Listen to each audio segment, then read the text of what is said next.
Navbatdagi xaridimiz. Shunda Bakinskiy brilliantimiz bo'ldi. Ananas degan komplektimiz bular. Ajoyib narsa oldilar klientimiz. Men shu narsalarni barteshlar. Hozir aytaman yaxshi.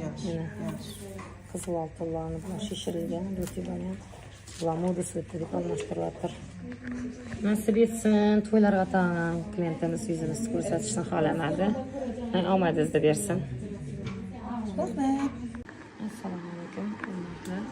Mijozlarimiz mana shunday azon bilan kelib ertalabdan ertaga prova karat brilliantini sotib oldik. Svetofor 10 grammni ajoyib narxlarda berdi klientimizga. Omading bersin, singlimlarni to'ylarga taqishni nasib etsin. Shunday sog'laymiz. Omad. Rahmat. Navbatdagi xaridimiz shunday qadimgi Soyuz 30,5 gramm, 31 gramm. Unchaqini sotib rossiyskiy bular litoy variant. Ajoyib narsalar. Uzunligi 65 santimetr. Mamasini tug'ilgan kundami? Ha. Rahmat. Necha yoshga to'lyapti mamas?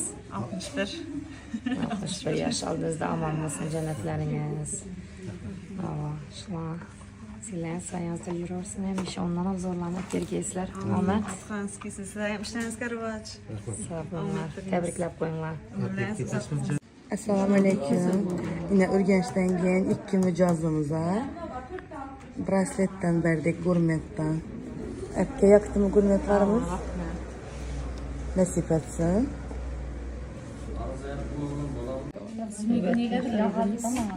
Shunday gurmetimiz bo'ldi. Astrentda bo'lgan gurmetimiz 11,5 gramm. Litoy bilan.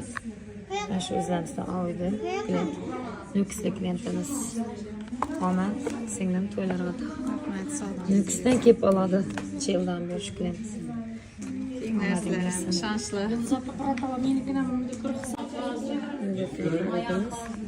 Shundan italyanskiy oltini, brilliantlari yakutskiy yonib yotibdi.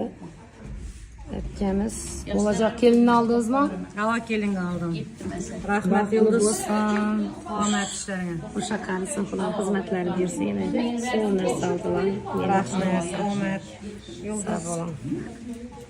Yulduz xodimi, ya'ni Ahmadam bugun to'y bo'lganlik 6 yillik munosabati bilan shunday gurmet brasletini ayollarga podarka sifatida oldilar. Nasib etsin. Tabriklab qo'ymoqdan aytmoqchiman.